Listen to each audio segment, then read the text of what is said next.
Hi my சொந்தங்களே, நான் தான் உங்கள் கங்காநித்தி. நம்மளோட வீடியோவை இது தான் ஃபஸ்ட் டைம் பார்க்குறீங்க அப்படின்னா ப்ளீஸ் சப்ஸ்கிரைப் பண்ணுங்கள், லைக் பண்ணுங்கள், ஷேர் பண்ணுங்கள். எனக்கு கொஞ்சம் சப்போர்ட்டிவாக இருங்க. வாங்க நம்ம வீடியோக்குள்ளே போகலாம். நான் மார்னிங்லேருந்து யூடியூப் ஸ்டுடியோவே போகலைங்க. இப்போ தான் நான் போனேன். அப்போ தான் எனக்கு ஒரு நோட்டிஃபிகேஷன்ஸ் வந்திருந்தது. Known issues, channels removed for spam and deceptive practice அப்படின்னு போட்டிருந்தாங்க. எனக்கு உடனே பயமாயிடுச்சு. என்னடா நம்ம சேனல் ரிமூவ் ஆகிடுச்சோ அப்படின்னு சொல்லிட்டு அந்த நோட்டிஃபிகேஷனில் டீட்டெயில்டாக போய் நான் பார்க்கும் போது தான் சரி ஓகே என்ன டீட்டெயில் அவங்க சொல்லியிருக்காங்க அப்படிங்கிறதே பார்த்தேன். என்னை மாதிரி நீங்களும் பயந்துருப்பீங்கன்னு நினைக்கிறேன். ஸோ அதோட விஷயம் என்னன்னு நான் உங்களுக்கு சொல்கிறேன். சம் சேனல்ஸ் வந்து ஸ்பேம்னு சொல்லிட்டு தவறாக, அதாவது இன்கரெக்டாக வந்து ஃப்ளாக் பண்ணி ரிமூவ் பண்ணியிருக்கோம். ஸோ இதை வந்து நாங்கள் இப்போ ரெக்கவரி பண்ணிகிட்ருக்கோம்.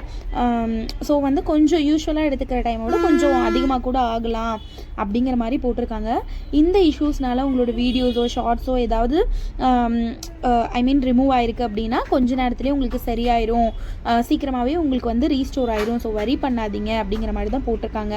ஸோ நான் பயந்த மாதிரி நீங்களும் பயப்படாதீங்க. இன்றைக்கி இந்த மாதிரி உங்களுக்கு ஒரு நோட்டிஃபிகேஷன் வந்திருந்ததுன்னா இதுதான் ரீசன். ஸோ உங்களுக்கு சரியாயிரும். ஸோ வரி பண்ணிகிட்டு இருக்க வேணாம். நம்மளோட வீடியோ இப்போயும் நான் சொல்கிறேன், ஃபஸ்ட் டைம் பார்க்குறீங்கன்னா ப்ளீஸ் சப்ஸ்கிரைப் பண்ணுங்கள். தேங்க்ஸ் ஃபார் வாட்சிங்.